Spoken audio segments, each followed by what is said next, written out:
Invest பண்ணா கூட அடுத்த ஒரு 6 மாதங்கள்ல திரும்பி பழைய இடத்துக்கு வரக்கூடிய வாய்ப்பு இருக்கு. எல்லாருமே எதிர்பார்த்து காத்திருந்த விலை, அந்த விலை வந்திருக்கு. தாராளமா இப்போ இன்வெஸ்ட் பண்ணலாம்.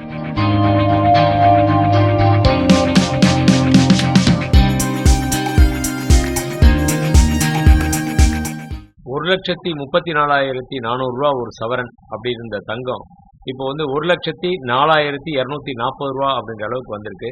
இது எந்த அளவுக்கு குறைஞ்சிருக்கு அப்படின்னு சொல்லி பார்த்தோம்னா 22%. கோல்டு ரேட்லயே 22% விதின் இந்த ஒரு 4 மாதங்கள்ல மட்டுமே குறைஞ்சிருக்கு. இது வந்து நல்ல ஒரு வரப்பிரசாதம் அப்படின்னு சொல்லலாம்.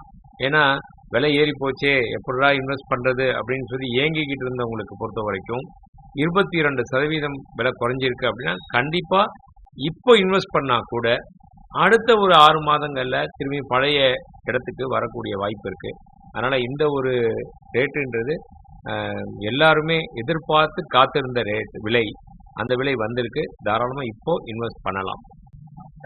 விலை குறையறதுக்கு சர்வதேச காரணங்கள் ஏதாவது இல்ல, கண்டிப்பா இருக்கு. எப்படி விலை ஏற்றத்துக்கு வந்து சர்வதேச லெவல்ல பல காரணங்கள் இருந்துச்சோ, அது போல இந்த மாதிரி விலை குறையறதுக்கும் சர்வதேச அளவுல காரணங்கள் இருக்கு. அதுல குறிப்பா சொல்ல போனா இந்த ஒவ்வொரு நாட்டுக்கும் இன்னொரு நாட்டுக்கும் போர் வந்துச்சு அப்படின்னு சொன்னோம்னாலே தங்கத்தினுடைய விலை உயரும்.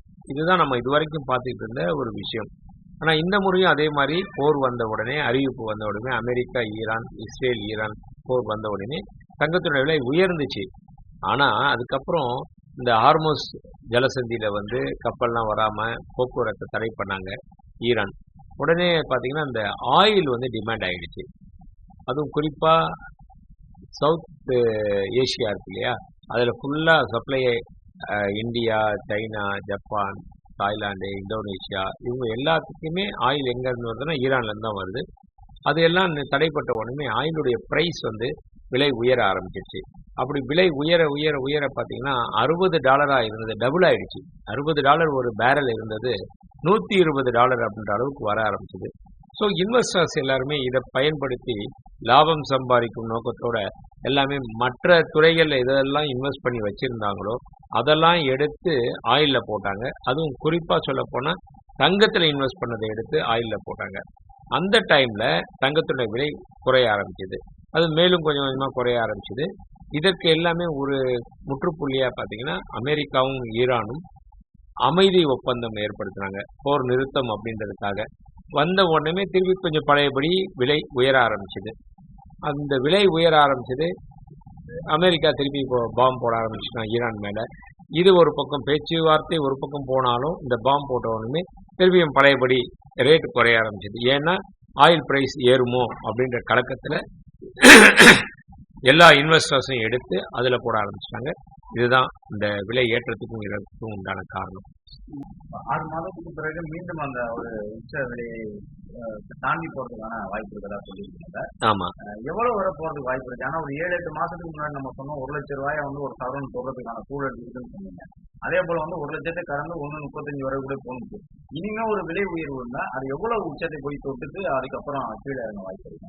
இல்ல, முதல்ல எதனால இன்னும் இனிமேல் பட்டு விலை ஏறும் அப்படின்றத பார்க்கணும். எந்த ஒரு விஷயமே வந்து தொடர்ந்து நீடிச்சுட்டே இருந்துச்சுன்னா அதுல பெரிய மாற்றம் இருக்காது. அதுல ஏதாவது மாற்றம் வந்தா மட்டும்தான் அடுத்த விஷயங்கள் போகும். அப்போ இந்த போர் நிறுத்தம் அப்படின்றது ஒரு பக்கம் அமைதி பேச்சுவார்த்தை இருக்கு, இன்னொரு பக்கம் பாம்பு போட்டுருக்காங்க. இது மிஞ்சி போனா இன்னும் ஒரு ஓரிரு வாரங்கள் நீடிக்கும்.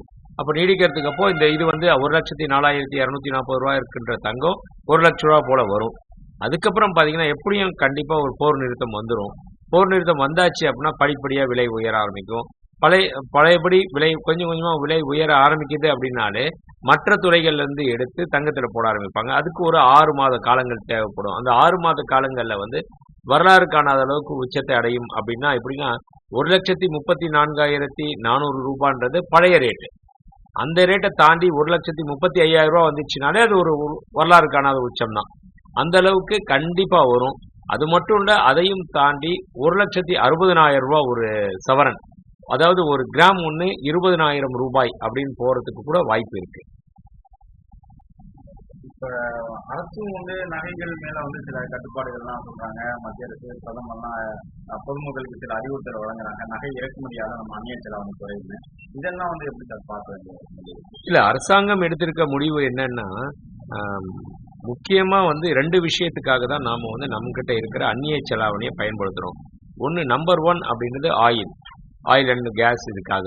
2வது விஷயம் தங்கம். இந்த 2மே நம்மகிட்ட உற்பத்தி கிடையாது. ஆயிலும் வந்து வெளிநாடுகள்ல தான் சுத்தம் முழுக்க முழுக்க இங்க கொண்டு வரோம்.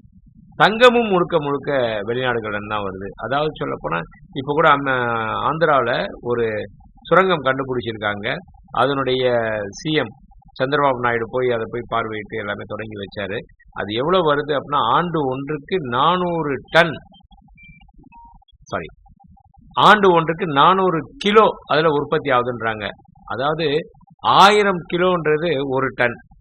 ஆனா இங்க கிடைக்கிறது என்னன்னா வருஷம் ஃபுல்லா போராடி எடுத்தா கூட 400 கிலோ தான் கிடைக்குது. Not even half a ton.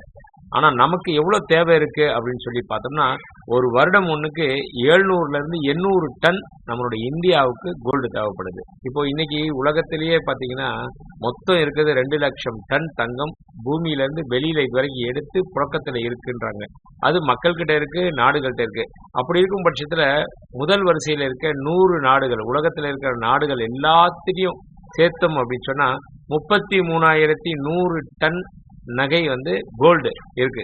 நம்ம நாட்டுல வந்து 880 டன் இருக்கு நம்ம அரசாங்கத்துக்கிட்ட, ரிசர்வ் பேங்க் கிட்ட. அதே மாதிரி அமெரிக்கால எடுத்தீங்கன்னா 8,130 டன் அவங்கள்ட்ட இருக்கு.